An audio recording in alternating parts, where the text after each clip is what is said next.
지난주에 저희가 여기 이재명 대표의 선거법 위반 사건 1심 선고 결과에 대해서 좀 얘기를 나눴는데 다음 주에는 위증교사 혐의 선고가 예정이 되어 있고요. 민주당이 생각보다 조금 더 센 선거법 1심 결과가 나오니까 좀 대대적인 방어에 나선 모습이에요. 근데 이 대표 사건이긴 하지만 변호사비를 당 차원에서 지원하는 뭐 이런 거를 좀 검토를 하고 있는 것 같더라고요. 이게 당에서 대응할 수 있는 문제라고 보시나요? 글쎄요. 변호사비를 당비로 대납 불법 아닌가요? 그게 불법. 예. 예, 물론 이제 선관위에 아마 이게 질의하는 과정을 거치고 있다. 예. 뭐 이런 얘기가 흘러나오기는 하는데 제가 볼 때는 상식적으로 생각하면 선관위에서도 이걸 허락해 줄 리는 없을 것 같아요. 네. 왜냐하면 이 범죄 행위가 당 전체가 어떤 최고위원회 결의라든지 뭐 어떤 당의 공식적인 행위로 볼 수 있는 행위와 관련해서 뭐 기소가 됐다 이러면 당의 당비를 쓸 수도 있겠죠. 근데 예. 이거는 행위 자체가 이재명 당시의 뭐 경기도지사 후보일 때 네. 또는 성남시장일 때의 개인적인 범법 행위와 관련해서 지금 재판을 받고 있는 거 아니에요, 보면. 근데 거기에 대해서 당비를 써서 변호사를 지원하겠다. 게다가 이재명 지금 대표가 비판을 더 받을 수 있는 요인들이 본인 내지는 그 본인이 저지른 관련이 있던 걸로 우리가 생각하는 형사재판에서 뭔가 변론 법적 자문을 했던 분들이 이번에 대거 공천을 받고 지금 민주당 소속 국회의원 들어왔잖아요. 총선 때 예. 뭐 이른바 이제 이재명 변호인이라고 하는 분들이 예. 많이 예. 이제 입성을 했죠. 예. 근데 그것도 사실은 공천과 관련해서 일종의 사전에 무료 변론이라든지 뭐 이런 법률적인 조력을 준 것이 일종의 무슨 뇌물행위 아닌가. 예. 지금 뭐 명태균 씨라든지 그 논란과 구조는 유사한 거 아니에요. 똑같은 예. 거 아니에요, 보면. 예. 뭐 그런 의혹들을 제기하는 분들도 있긴 있었죠. 예, 예. 예. 그래서 그것만 가지고도 사실은 대단히 큰 비판을 받을 수 있는 건데 네. 지금 아예 대놓고 개인 이재명이 과거에 했던 범죄 행위에 대해서 지금 당 차원에서 어떻게 보면 율사 출신 국회의원들을 동원해서 법률적인 조력을 받게 한다. 네. 당의 당비를 빼가지고 개인적인 변호사를 선임하도록 한다. 이건 제가 생각할 때는 불법 중에 불법이고 이재명 당대표만이 생각할 수 있는 매우 독창적인 사고방식이 아닌가 싶습니다. 예. 근데 공직선거법 사건에 한해서는 이게 이재명 대표가 이제 주로 문제가 됐던 건 당의 대선 후보로 된 이후이고 그러다 보니까 또 이게 민주당에 미치는 영향도 있어서 그 국고보조금 434억 반환해야 되는 거예요. 그러니까 당에서 나설 수 있다 뭐 이런 논리도 있는 것 같더라고요. 근데 뭐 이제 당이 연관이 아예 없다고 볼 수는 없는데 말씀하신 대로 이제 이재명 대표의 피선거권이 상실이 되게 되면은 이제 그 선거 때 보전받았던 434억을 이제 반환을 해야 되니까 연관이 없다고 볼 수는 없지만은 김경진 의원님 말씀하신 대로 이 이재명 대표의 개인 시절에 그러니까 쉽게 말하면 당대표 취임 이전에 개인 공직과 관련된 이 범죄 혐의를 지금 받고 있는 거거든요. 네.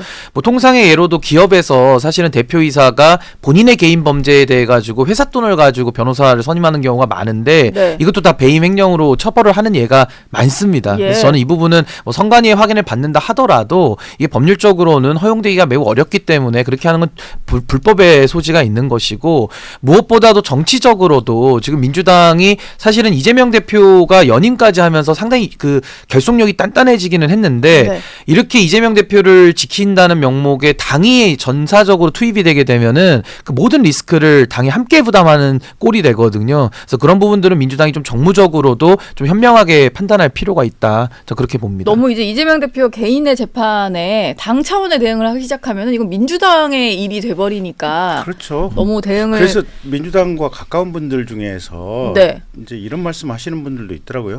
상황이 여기까지 됐으면 이재명 대표가 진짜로 민주당을 사랑한다면 당대표직 내려놓고 본인 형사사건 처리 끝나고 나서 그리고 나서 다시 무슨 당대표에 도전을 하든지 정치적인 어떤 제기를 하는 것이 본인을 위해서도 또 민주당을 위해서도 필요한 프로세스지 지금 당대표를 가지고 뭐 이런저런 어떤 본인 방어를 위해서 뭔가를 한다고 하는 것 자체가 네. 누가 보기에도 이거는 굉장히 의심받을 수 있는 상황 아닌가. 예. 그래서 지금 차라리 내려놔라. 네. 그런 주장이 조금씩 나오고 있더라고요.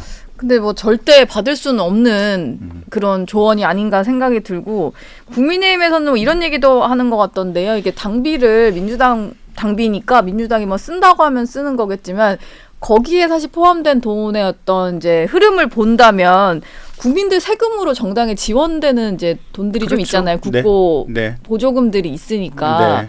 그래서 그걸 또 마음대로 쓸 수 있냐 뭐 이런 얘기도 하는 것 같아요. 그렇죠. 그러니까 일정 의석 이상이 되면 네. 지금 중앙선관위를 통해서 국가 보조금이 세금으로 많이 들어가고 실은 우리 연말 되면 국회의원들한테 후원 많이 하지 않습니까? 네. 의원한테 후원해도 할 수도 있고 또 정당에 후원을 네. 할 수도 이건 세금 면제가 되는 거잖아요. 예. 원래는 세금으로 개인이 납부해야 될 돈을 지금 면세를 하고 정당 정치를 육성하기 위해서 지금 면세 제도를 만들어 놓은 거 아니에요. 예. 사실은 그 자체가 세금이에요, 보면. 그러네요. 예, 그래서 예.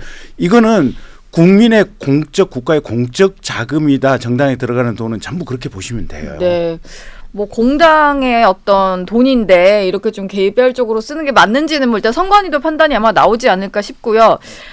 민주당에 보니까 아까 이제 총선 기간에 민주당에서 이제 이재명 대표 관련 사건을 변호했던 분들이 많이 이제 초선 의원으로 입성을 했다 이런 말씀 주셨는데 그 중에 한 명인 이건태 의원이 민주당 소속 법률 대변인으로 지정이 됐더라고요. 근데 이게 이건태 의원 같은 경우는 정진상 전 실장 대장동 사건 변호하던 변호사로 좀 유명한데 전담 브리핑을 하겠다라는 거 보니까 이재명 대표 사건을 잘 아는 의원을 내세워서 좀 여론전에 더 힘을 쏟겠다 이렇게 좀 해석이 되는 것 같아요.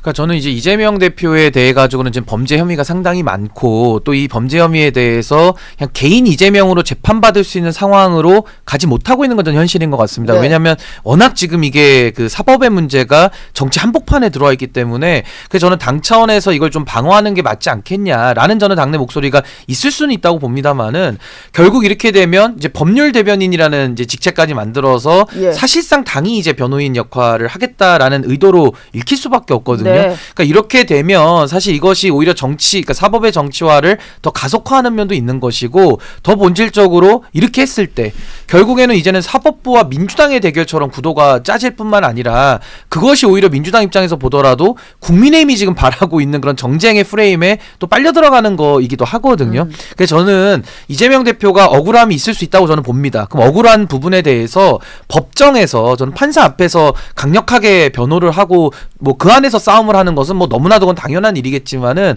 이걸 가지고 자꾸 당의 일 내지는 더 나아가서 어떤 집회에서 광장의 목소리로까지 담아낸다면 오히려 저는 역효과가 더 나서 민주당 내지는 이재명 대표에게도 좀 부정적인 영향이 더 많지 않을까 좀 신중할 필요가 있다라는 생각이 듭니다. 예.